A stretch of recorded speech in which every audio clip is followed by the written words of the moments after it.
I'm just talking away. Thank y'all for letting me know. This is the plight of my life, having to hit the button. So you should be able to hear me now. Okay. Thanks for letting me know. There's a delay on the comments, so I had to wait until I could see the comments, and then this is me. Okay, so all I was saying was, all I was saying was, I was trying to think about what to share with you this morning, and I realized that there are so many of you that are here that are new, and there's so much content I've already shared that bears repeating, and that many of you haven't heard. So that's what I'm going to do this morning. I'm going to share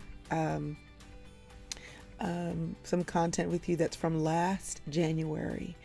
I sat and watched it, and if you've ever read a journal that you've written like a year later, or you've watched a video of yourself or looked at a picture of yourself later, and you try to remember, you're looking at yourself with the lens of 2020, and you're thinking, either I was very, very wise, or I didn't know what I was talking about, or I was spot on.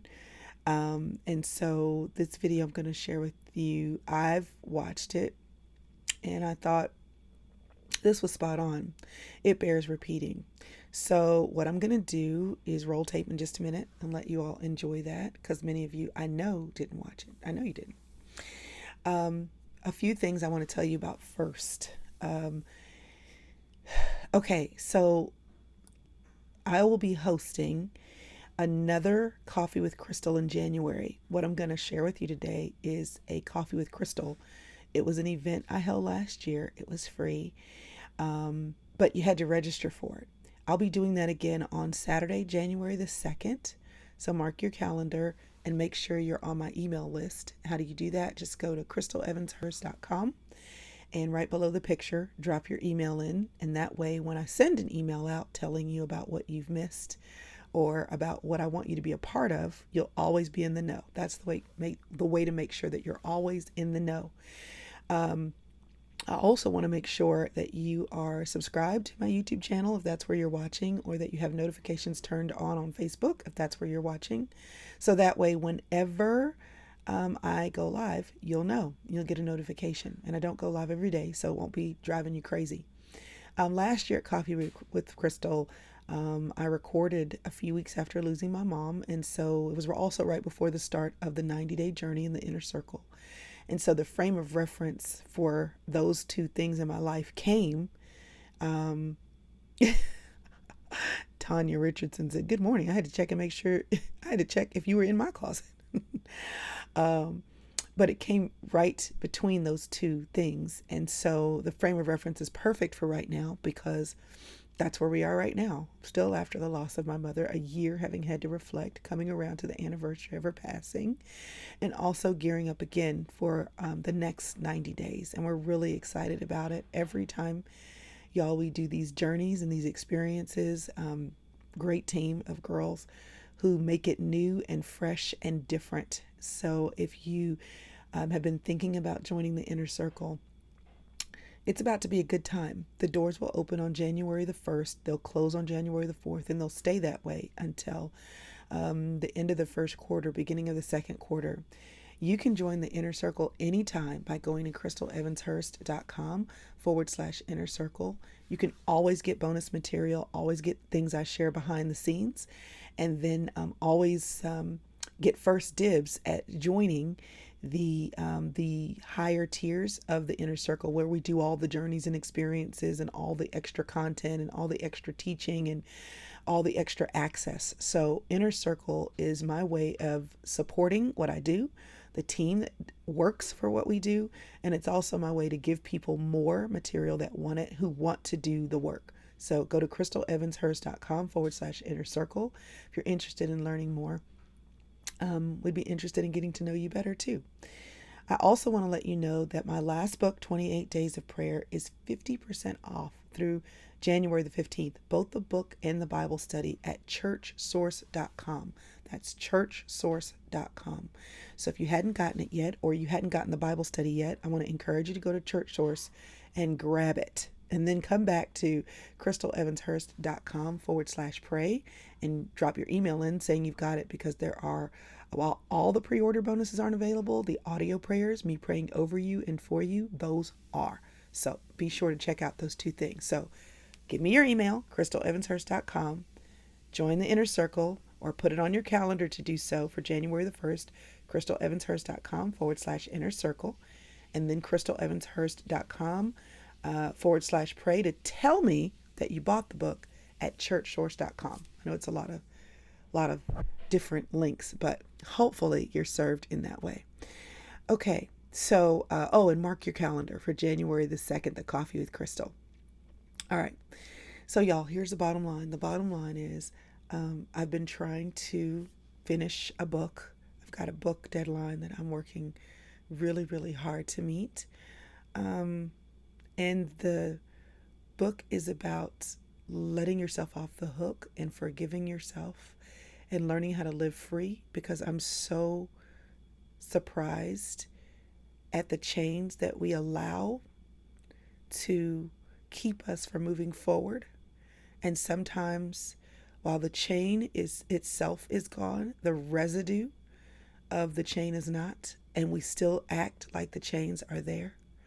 Our mind is chained, our body is chained, our emotions are chained, our mentalities are chained, and even though everything else around us has changed, we don't know how to unlock the chains that have bound us for so long.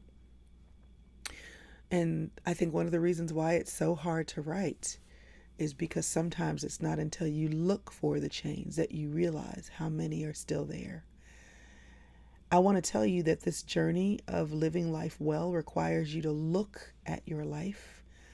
And sometimes when you look at your life, you do not like what you find. Sometimes when you look at your life, you'll discover that things have been hovering in the shadows, threatening you, holding you hostage, blackmailing you. But it's worth looking, because your life is worth living. And when you decide to look and you see what has been hanging around your neck or holding you against a wall or keeping you in a safe space, what you perceive to be as a safe space, then you get to do something about it. But the why you look and why you do the work and why you find your keys to freedom, the why is because, as I always say, you only pass this way one time. You only live this life one time. And when you leave this earth, you want to know that you've left a legacy of what you've learned, a legacy of what you have grown to understand, a legacy of what you've done that will impact other people for generations to come, that the impact of your life will go beyond you. And you cannot leave your full legacy if you are living in chains. So, y'all pray for me as I write the book. Thank you for the grace to share some existing content with you. And I'll hit play tape, roll tape, so that you can enjoy this. And my hope is that it is as life-changing for you today as it was for me almost a year ago. Okay, here we go.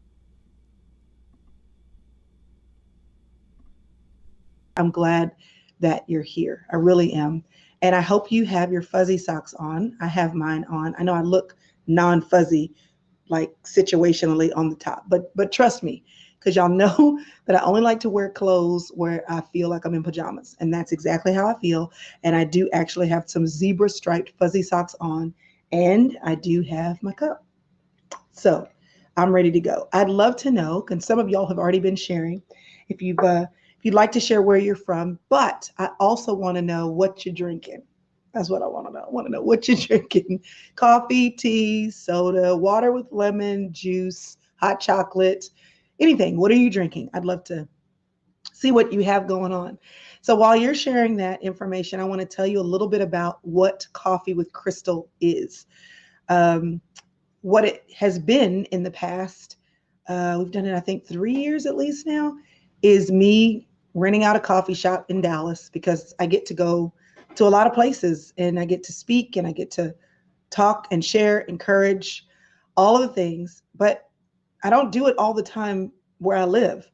So, Coffee with Crystal was always something that I did locally so that people who live nearby could come and share a cup of coffee or tea, hang out, sing some songs, sit around a table with friends, meet some new friends, and then hopefully enjoy an encouraging word from me. And so this year, because we normally do Coffee with Crystal like the first Saturday or the second Saturday of the new year, y'all already know what I was doing the first and second weekend of the new year.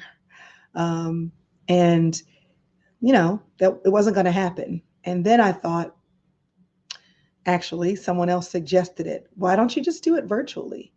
And I haven't done it that way before because it was always something that I wanted to do for those who are in the Dallas Fort Worth area. But there's a couple of reasons that I was like, you know what, I'll do it that way this year.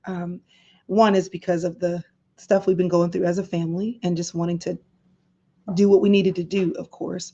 But the other is I've got all of these wonderful plans for a group of girls who are in my inner circle to do this 90-day experience together.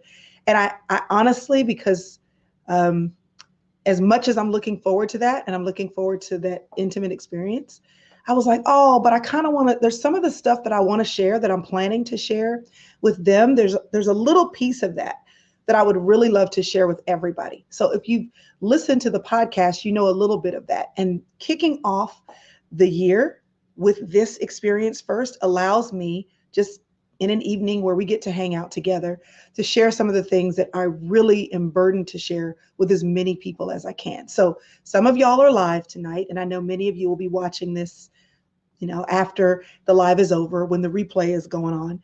But I want you to get some of the things that I want to share with you tonight because they're really important to me right now. And they're also important to me for where I've been the last, I would say 3 weeks, but really, y'all, it's been more like 9 months. And where I anticipate I'll be in the days to come.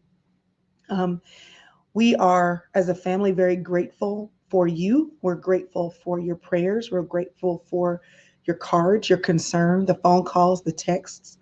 Um, we know that we have not been journeying alone because so many of you have been praying with us for our family and for our mom, for Priscilla, for me. I mean, it's been a long 2 years. Um, and we're grateful for you. It has meant a lot when you send me DMs and social media messages, comment on a post, or even reply to an email and tell me that you're praying for me or our family or Priscilla, and that you were heartbroken too, when mom passed away. So I want you to know that I see them. I don't always get a chance to reply to every single one, but I want you to know that many of them, if not most of them, sometimes all of them, depending on the post and on the day, but I see them and I'm encouraged. I know that some of y'all had already put some questions in the ask questions section. And the last time I checked, the top question was, how are you doing? How are you doing? And, that's a hard question to answer because how I'm doing changes. If you've ever been in a situation where you've experienced a lot of pain, um, whether it's because someone you loved passed away or someone you loved left or you had a health crisis or uh, it could be any number of things. Pain comes in all sizes, shapes, and forms. You'll understand that how you feel about that thing changes. It morphs. It may grow, it may ebb, it may flow.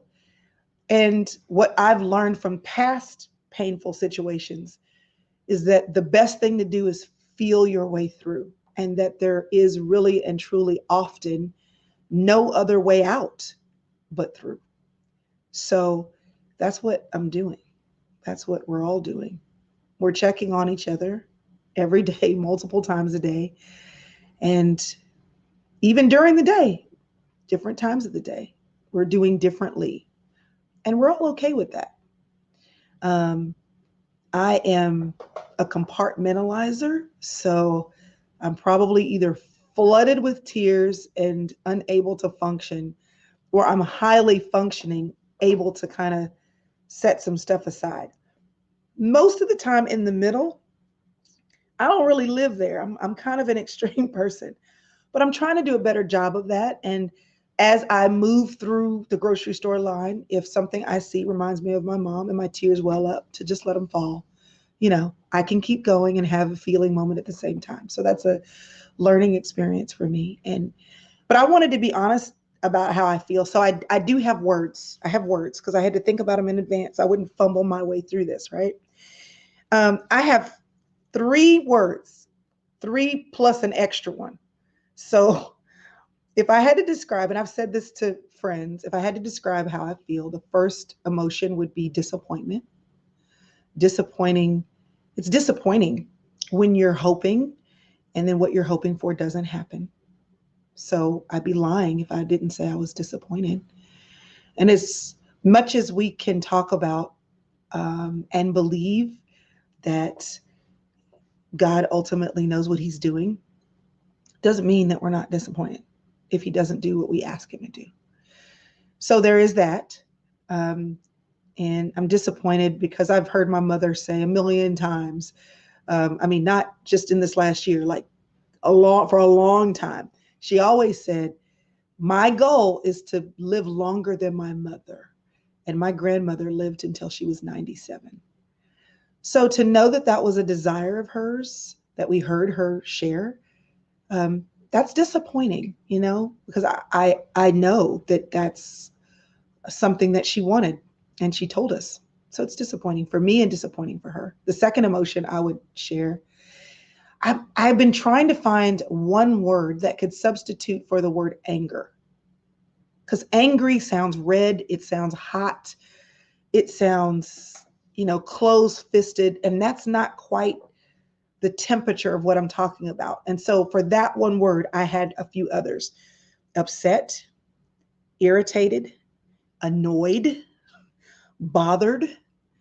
There's just this ugh, like ugh. That's the best way that I can think of to express it, where it's just beyond disappointment and the letdown, kind of I can't even believe this. I can't even believe this. Um, and I'm sure that you've had those moments too, where there's something that's happened in your life and you just are having a hard time reconciling that what you're facing is what you're really having to face. And it's almost irritating. It's just, I don't know if that makes sense to you, but those are the words. That's feeling number one and feeling number two. A distant third is sadness. And of course, I'm very, very sad. But I say distant third is because every time I start to feel sadness, my sadness is met with satisfaction. Let me give you an example. If I think for a second, like today, y'all, I took a picture of She's Still There, the book I wrote, because it's been translated into Dutch. So I took a picture of it, and my knee jerk reaction was to send it to my mom. And obviously, in the middle of doing that, I was like, okay. So I have a text group with my brothers, and my sister, and I sent it to them. And I said, look. And I said, I had a moment because I was going to send it to mommy. And then I was like, so, but in that moment where I'm met with sadness and the thought that, wow, like she's not going to see my text, in that moment, I'm met with the satisfaction that she was here when She's Still There was released. She was very proud of that. On my mother's mantle, on the fireplace mantle in the living room, are great accomplishments of her children. We all have something major. There are 4 major things on her mantle. And she took the cover of the book, because I'd blown up the cover of the book when I had the book release party. She said, give me that. And she took it and she framed it. So there's this huge, huge picture of the book in a frame on her mantle. Priscilla in War Room, that's in a frame. Anthony's album going, I don't know, gold, platinum, something is framed and on her mantle. Jonathan's stuff. I mean, she treasured us, told us so, um, and visibly represented how her pride for us in her home, on her face, and with her words. So in the same moment that I thought, what? I don't get to send her this.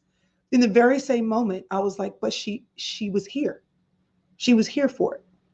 And in 70 years, my mom was here for a lot because she lived. She lived. She was here for the birth of my first child and then all the rest of them. She was here for the birth of her first great grandchild and the second. She was here. And so while there are things, and I said this in a post for Mother's Day, every time I think of something I want more of, I think of something I've already had. So even if I'm not trying to be grateful, because you're supposed to try to be grateful, I'm going to be grateful for, even if I'm not trying to be grateful, I can't help it. Because there's so many things that even in 70 years, my mom got to do, got to be here for, and got to experience for herself and with me. There was a time when my mom wanted to go to New York. She loves New York, specifically New York at Christmas time. And I'm not quite sure what the hang up was with my dad. They normally go twice a year.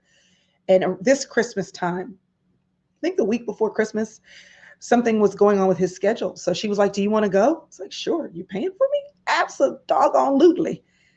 And all the things, going to the Rockefeller Center, going to her favorite restaurants, going to see a play, sleeping in a room with her, hanging out, going to the bookstore. I mean, all the things. If I think, man, I would love to go with my mom on a trip to ... Then I remember that me and her went on a trip to New York.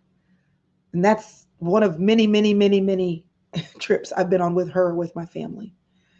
So yes, I'm disappointed. Yes, I'm some combination of upset, irritated, annoyed, and bothered. Not quite angry, but something in that vicinity. Yes, I'm sad. But there's also a very deep contentment and satisfaction that I feel. And I'm grateful. I'm grateful for that. Do I have questions? Yes, I do. Do I have answers for all of those questions? No, I do not. We started studying David at church. So I taught that last night, kind of David's early years. And one of the things that I was reminded of and comforted by is that David was a man after God's own heart. 1 Samuel 13 tells us, as does Acts. No. 1 Samuel 16 and Acts chapter 13 tell us. And in between 1 Samuel and Acts is the biggest book of the Bible, Psalms. And many of the Psalms were written by David when he was feeling all the things and him expressing all the things. His anger, his disappointment, his frustration, his worries, his fears, his questions did not disqualify him from being a man after God's own heart. And I hold on to that because I say, well, if David was a man after your own heart, then, and he had all the questions and was honest, then you can handle my honesty. And God and I have been for different reasons in this place before. So there's wrestling. But I don't want that to get in the way. In fact, I will not let that get in the way of me living.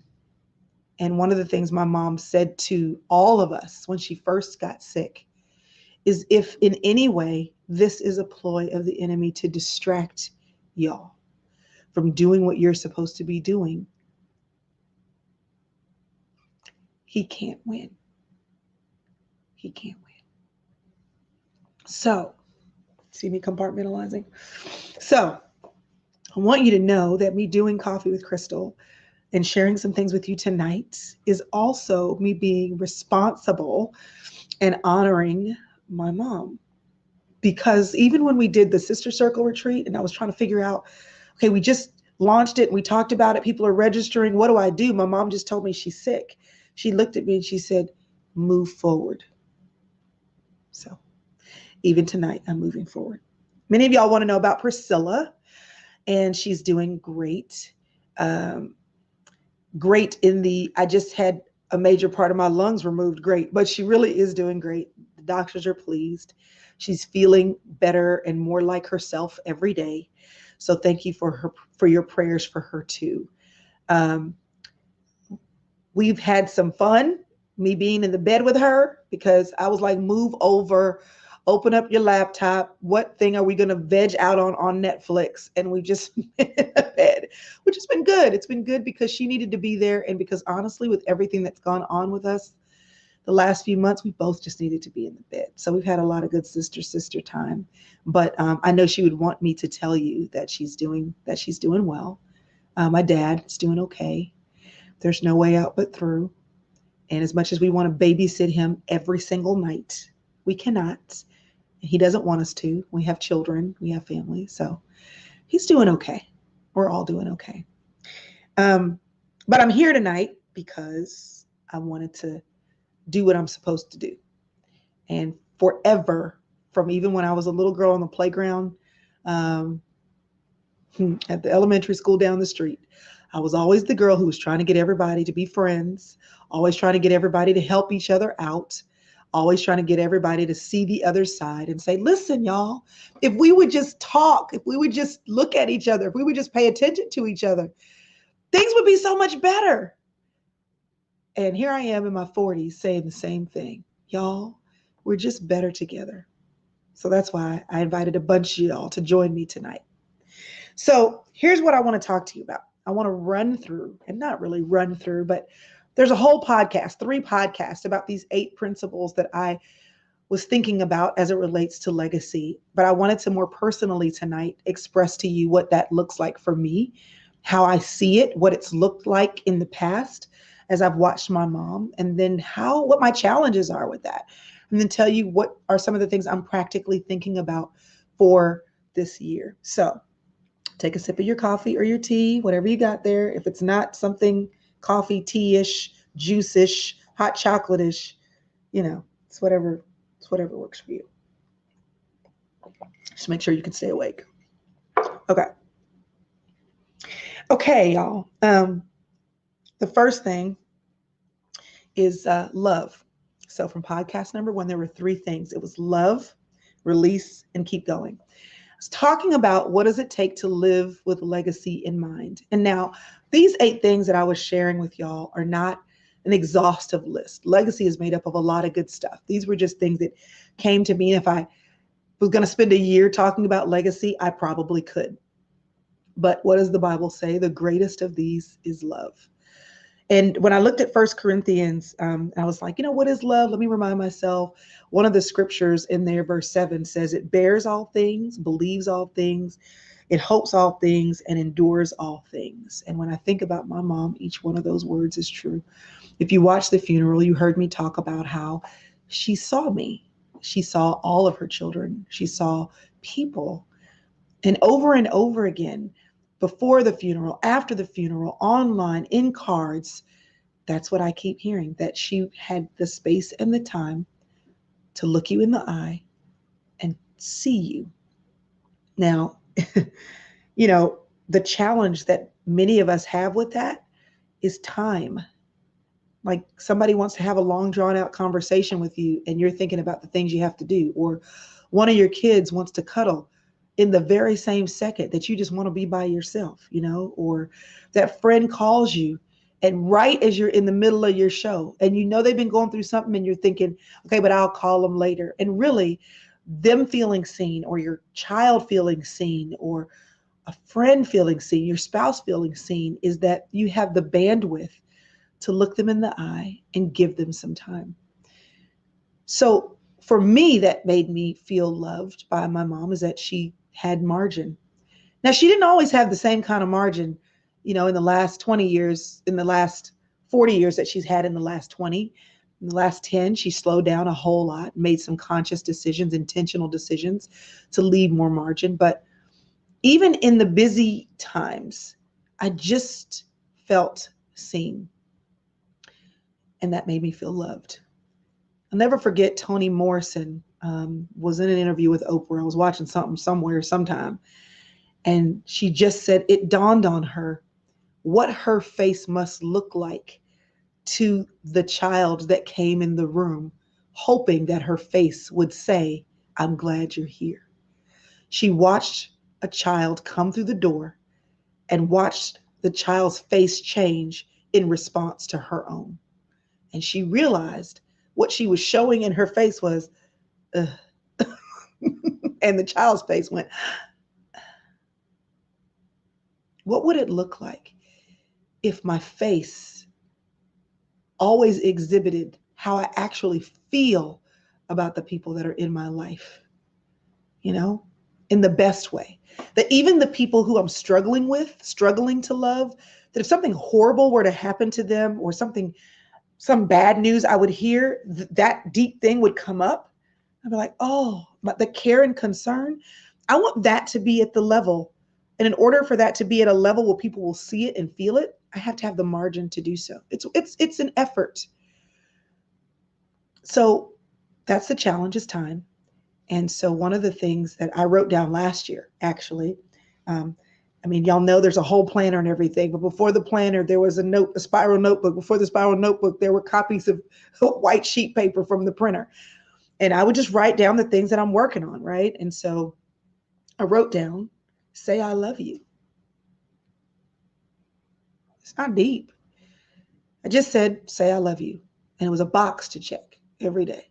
Pick somebody, anybody. Just make sure at least once a day you've said that. There's a lady at my church. Her name is Sandra Brown. And they're the women at my church, particularly the women who have been there a while, who have some life lived on them. Even when I don't want to cry, they're the ones who can make me cry because they hug me for real.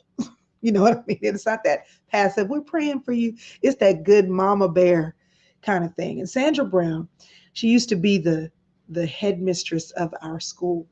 And she said then to all the children, and she says now to all the children, including me, if she sees you in the hallway, have I told you that I loved you today? Well, if I haven't, I do. Such a simple thing. So that doesn't have to be your thing, but I want to leave a legacy of people that I care about, knowing that I care about them. And one small way for me to do that is just to say it. Yes, I want to smile when they come in the room. And yes, I want them to feel that I have the bandwidth. And there are all these different ways I can work on showing that. But that's one practical way that I want to work on leaving a legacy of love. Release. So y'all, I talked about release and how that's forgiveness. And if you don't forgive, then you're in chains and all that. I want to talk about a little different angle than that. Because one of the things my mom was really good at was releasing people. And in the forgiveness kind of way, yes.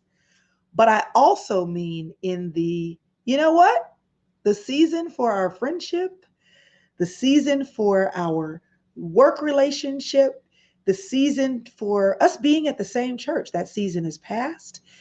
I'm so glad that we were able to connect the dots in our lives during that season. But I'm okay if that season ended. And y'all listen, Lois is a lady of grace and class, and she could release you with grace and class, okay? Sometimes I hold on too long, and I don't mean in a forgiveness kind of way. I mean the season's just over. It's just over. And I can love you and let you go. There are relationships that I was in my 20s. It was time to get out of those. Let them go. And it had nothing to do with forgiveness. It had everything to do with me moving on. And so one of the things that I'm wanting to do a better job of this year is looking around and seeing in my life who I'm forcing into a round hole when really the relationship is now a square peg. And I'm not talking about being mean or like, being sedity or like not being loving. I'm saying recognizing when seasons have changed. My mom's book, Seasons of a Woman's Life, is actually out of print. We're going to see what we can do about that. There's actually a Bible study that's coming out and everything. But her whole thing was life is about seasons. And so if a season has changed and you don't know it, you'll suffer because of it. If it changes from winter to summer and you're still wearing your boots and your sweaters and your coats and your scarves and your mittens, you're going to have a heat stroke. If it's summer and you transfer into winter and you've got tank tops on and shorts and flip-flops and it's 20 degrees outside, you're going to freeze to death. You have to know when the seasons have changed and release the things that worked well in one season and embrace the things that work well in the next. So I want to look at everything under the microscope and everyone and take my time asking God to show me how the seasons have changed and how I need to change with it, which means just constant reflection, constant reflection. The third thing is to keep going. I remember when my mom, when TUA was in its beginning stages, I remember when she would take the mail bins from the house because she would duplicate everything in the house, like the tapes, like cassette tapes. Like if you're under 40, you may not even know what I'm talking about, but cassette tapes. She would run them off. We had practice putting the labels on the tapes. We did that. I remember doing that. But she would lug all the tapes, multiple mail bins put to the post office. And and when I walked in the offices of the Urban Alternative today, and the furniture's beautiful, and the office space is large, and the staff, there's lots of people, and everything is branded and beautiful. It's not, labels off the shelf. It's all custom things done. I thought the reason why the ministry of my parents is here is because when she was doing that stuff, she just kept going. And they didn't know. They didn't know. They were doing their best to learn as they grew. They asked for wisdom. They asked people to help. They said, show us how you do it. How can we grow? How can we minister to other people? But ultimately, they just kept going. And even now, y'all, I'm sitting here hoping y'all can see me in here without a bunch of glitches. And, and I'm looking and thinking, is it super glitchy? I'm looking over there and I'm like, is it glitchy? I'm trying to figure that out. I'm not sure. But you know what? I'm further than I was a couple of years ago, and a couple of years from now, even doing stuff like this, I'll be further along. If you have ever quit or stopped because you just thought, I don't know what I'm doing, oh my gosh, just keep going. Just keep doing your best to put your best foot forward and keep going. You don't build a legacy by lifting heavy rocks and just tossing them in the pool. Just take little stones, little pebbles, one at a time, and toss them in. Keep going. That's how legacies are built. So you love, you keep going, you release, and then celebration. Now, I already told y'all on the podcast about my mother and her china. But I want you to know that my struggle, I'll start with my struggle, is I'm just not a foo-foo. I'm just not a foo-foo person. So doing all the extra, like even getting dressed is a feat of God for me to get dressed. This whole situation, my hair being done, y'all need to know what I was looking like an hour before I got on here. But anyway, the reality is putting the sugar on it, putting the cherries on it, making it beautiful. It's not something that is a love or a passion of mine. But 3 years ago, almost 3 years ago in 2017, I decided for Mother's Day to have a beautiful Mother's Day brunch in my home. I pulled my kitchen table into my living room, and I pulled my china, which I never use, out of the china cabinet. And I asked a friend of mine, I said, this is not what I do. So can you come over and help me? And she helped me decorate the table. And I asked my sister Priscilla, my cousin Winter, and my sister-in-law Kanika to come over for brunch. And when they walked in, all of them were like, "Oh, Crystal, this is so nice." And if you've ever seen Winter do Winter, you know, it's like, "This is so nice. Oh, this is great." It's the only time I did that. The next year, May was busy. We couldn't get our schedules together, and Winter was moving, and we didn't do the brunch again. And that July, she passed away.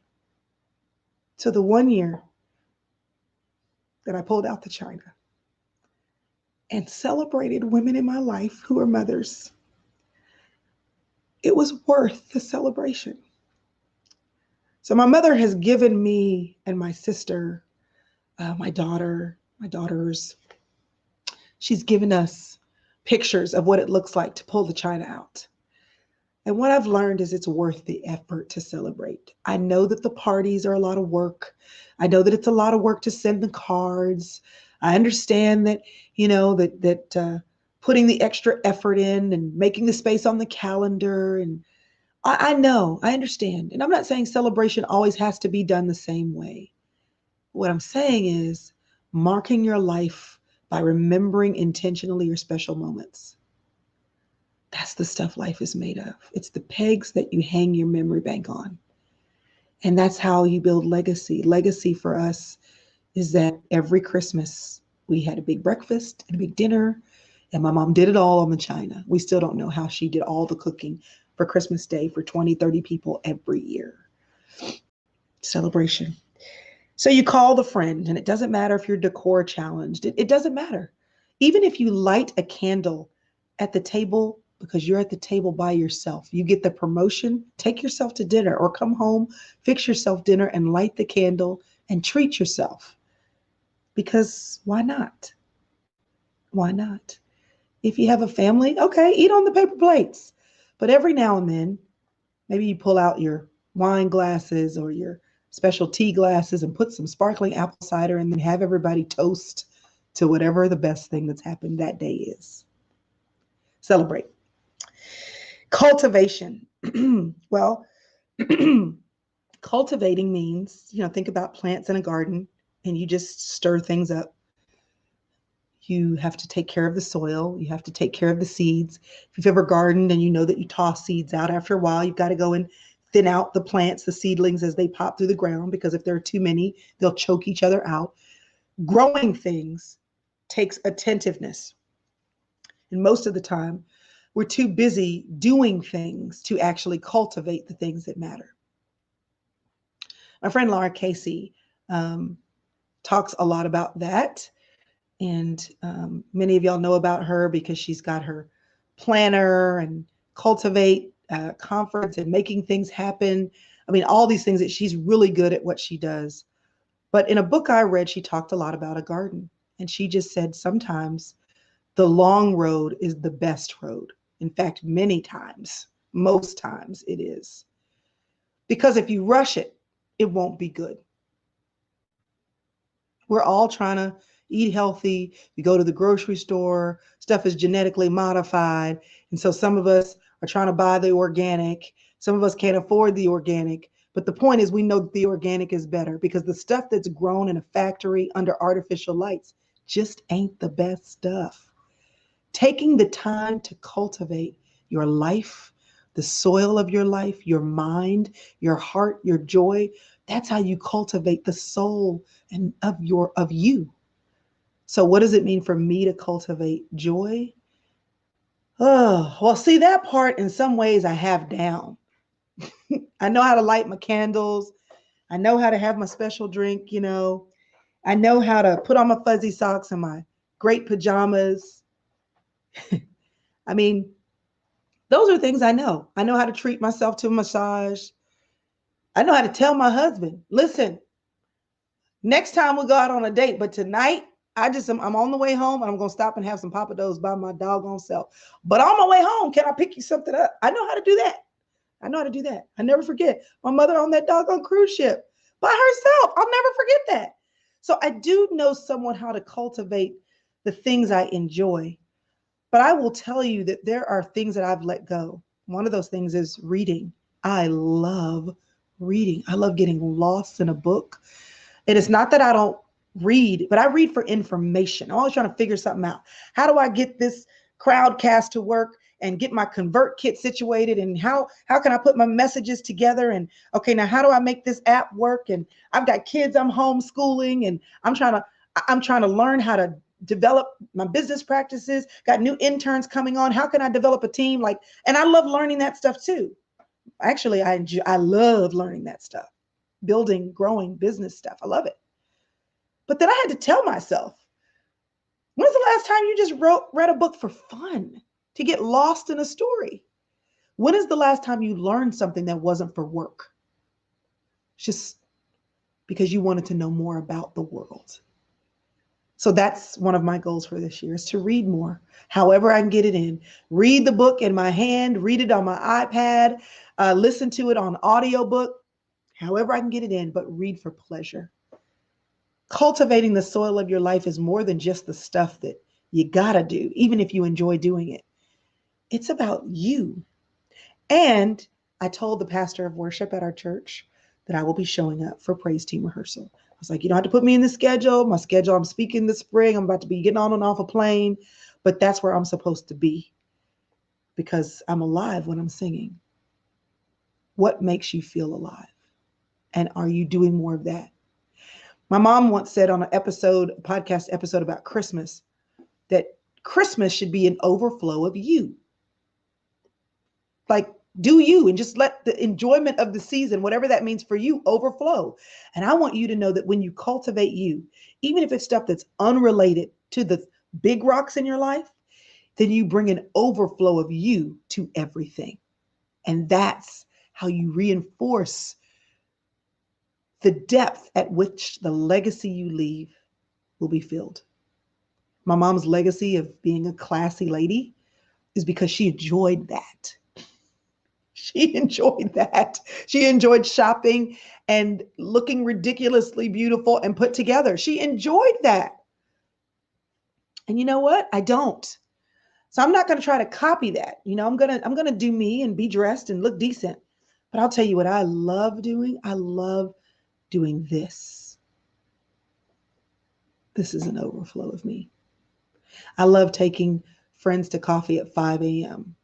and saying, look me in the eye and tell me what you're doing with your life for the next 90 days. So whatever you cultivate, even if it seems unrelated, it's still pouring into you, and bringing an overflow of you into everything is what you want to do. Okay. Focus. Y'all, that's a problem for me because I like doing all the things. Let me tell you, all the things. And I have people that are looking at me right now. I can see you out of my peripheral vision. Because I really have a hard time focusing, because I really do want to do all the things. But again, back to seasons.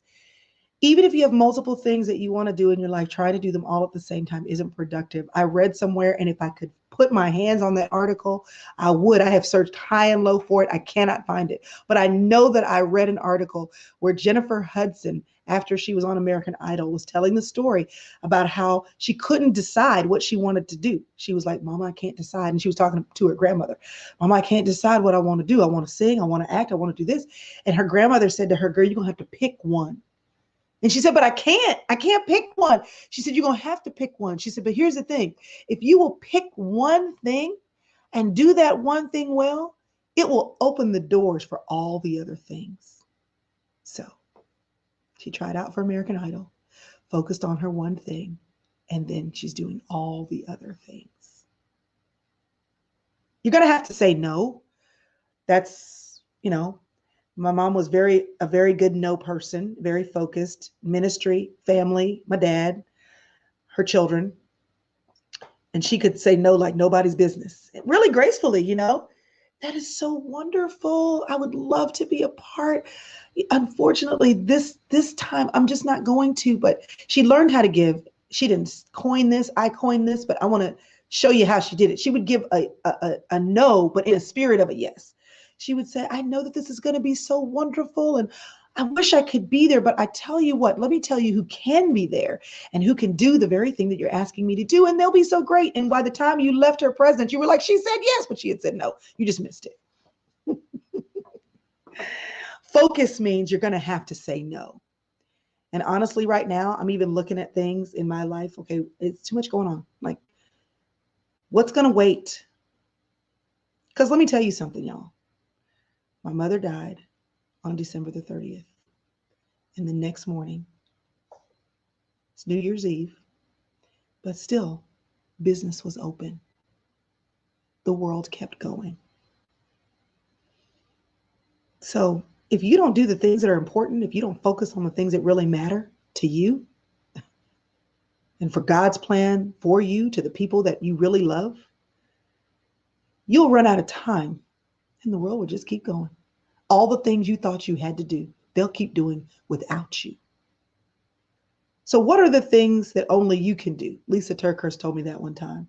She says, as I'm trying to prioritize things, I look at my life and think, what are the things that somebody else can do? It's not that I can't do it, but I want to reserve my best for the things that only I can do. Only I can be a wife to my husband. Only I can be a mother to my children. Only I can be a great friend to the people that God has put into my close proximal life. Only I can serve in my local church in the capacities that he's given me in this season to serve in for as long as he said that. And when that season is over, it's somebody else's turn. But listen, Blue Apron can send me the box of groceries and the instructions to make a dinner. They can do that. Emails can do that also. Can I sit with my family at the dinner table? Absolutely. I'm the only mom who can do that. But am I the only person who can go to the store? Absolutely not. So Instacart, hello, Sprouts delivers, Walmart delivers. You better get your life. You have to figure out, what can you just say? There's another way to do that. There's another way to do that. Focus, say no, and think about the things that only you can do that will matter. Flourish, stretch, grow, be uncomfortable, do the hard things. So many times people come up to me, a girl came up to me the other night at church, and she was telling me about the things she couldn't do. And I was like, why can't you do it? And she started giving me the reasons. And basically every single reason that she gave me was based in, it was going to be hard.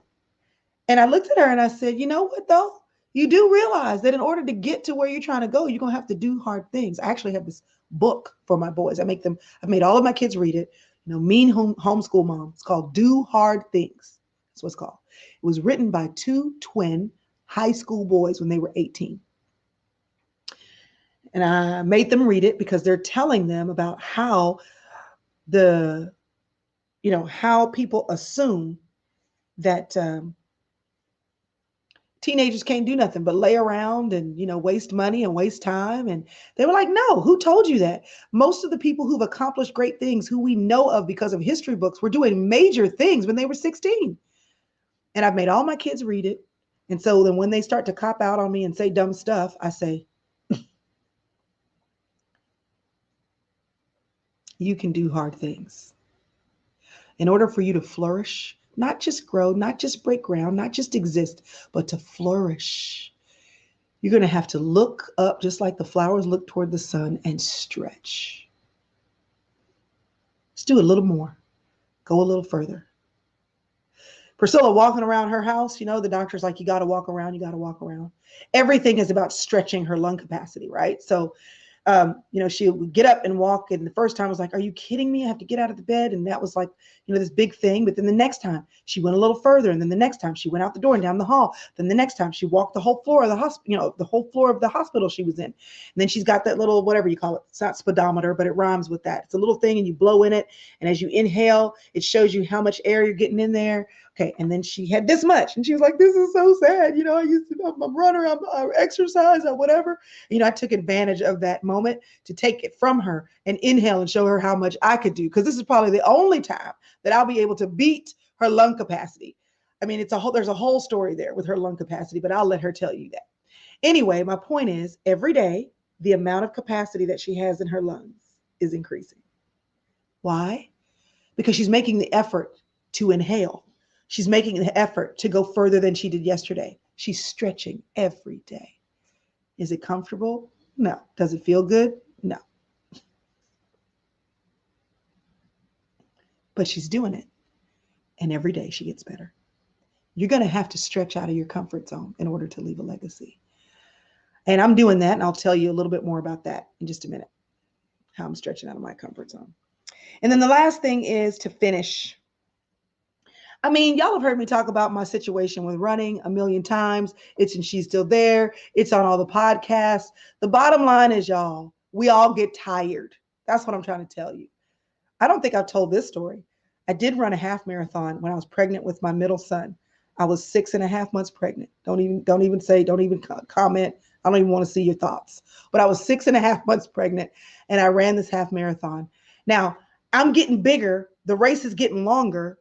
It's getting harder, but I'm hard headed. So I was determined to still complete the race. And I had, passed for my doctor and he was like, as long as you're feeling good, and all those round ligament muscles were starting to give, but I ignored the pain. I was like, we're going to do it. And so I'll never forget that last half mile because it was kind of an uphill climb a little bit. And I just thought, this is what I was thinking. All you have to do is finish.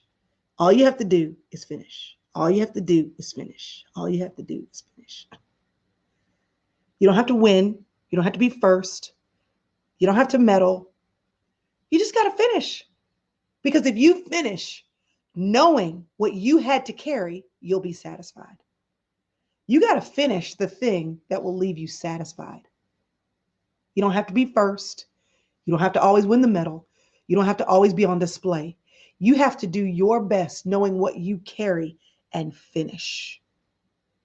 I have to remind myself sometimes about what I carry. I look around and I was talking to Priscilla earlier today about something that she and I both have to do. And the way that she gets to do it is different than the way I get to do it because we have two different lives. We have two different families. Our kids are different. Our husbands are different. Our homes are different. We're different. And I had to say to her, girl, listen, because I was kind of beating myself up a little bit. I said, I just got to remember what I'm carrying. Because if I would look at what my finish line is, then there would be satisfaction because I know what I had to carry across the line. You have to finish your race, not mine, not your friends, not your sisters, not your cousins, not your aunties, your race. And the only way that you're going to do that and leave a legacy is if you're paying attention to your life. So that's a little bit about what I'm internalizing, about what it means, the conversations that I've been having about legacy. That tells you a little bit about what my thought process is. I mean, there's a lot of other things I could say to get into that, but just, it is a process for me to figure out what's important. I mean, there's some things that my mom was doing that now I have to, I'm stretched because I've always helped her with women's ministry stuff at our church, but I've always hidden behind her. Just like, this is great. Whatever Mrs. Evans said, yes, I'll help execute. I'll send the emails. I'll make the announcements. But my mom told me, months before, she said, you know what? If the Lord heals me, there are some other things I'm supposed to do. And women's ministry has been something I've been doing globally and locally in our church. But she said, it's time to switch gears. And she looked at my dad and she said, and I was sitting over here. She looked at my dad and she said, it's her turn. And I was looking at her and thinking, no, it's not. No, it's not. It's a stretch. So I'm not telling you like, oh, I'm working to leave a legacy. It's intentional. But I want to encourage you with this, before I wrap up and share something with you and then take some of your questions. I want to encourage you with this. I asked my dad last night. I said, you and mom have always been very intentional. You knew what you wanted for your family. You knew what you were trying to achieve. You knew what you were trying to build. You knew what you wanted God to do in your lives, local church. It was on your list years ago to write a study Bible and a commentary. Like, you've always been pretty focused. I said, did y'all sit down every 3 months and like write out your goals? Did y'all have a master quarterly planning meeting? Did y'all biannually go away and have a retreat? Did y'all have an annual get? Like, did y'all do like the stuff that people do that talk about goal setting? Did y'all? He said, no. Mm-mm. He said, we just were always in communication. We were always course correcting. We were always living attentively, talking about what was working and what's not, and then changing what we needed to change to stay. With the big rocks, we wanted to pour into our family, we wanted to pour into our faith, and we wanted to do both of those things with an eye on the future, being wise financially, planning ahead. Super simple.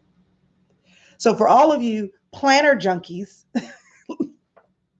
who are always looking for the right planner to help you do the thing, here's the thing: it's not about the planner, it's about you doing the thing. Whether you use a spiral notebook, a piece of copy paper, or some beautifully designed planner. And I'm all about the beautifully designed planner, but it comes back to you. It comes back to you. But if you don't have a beautiful process that is written down and gorgeous, I want you to alleviate you of the stress that if you don't have the right planner, or you don't have the right teaching, or you don't have the right mentor, that if all of the stars don't line up, that you can't leave a legacy. My grandmother didn't have a planner. Neither one of them did. But they understood faith, they understood family, and they understood that you can't focus on too many things and do the main things well. They knew how to do the main things well. Hey, y'all. I hope that was helpful.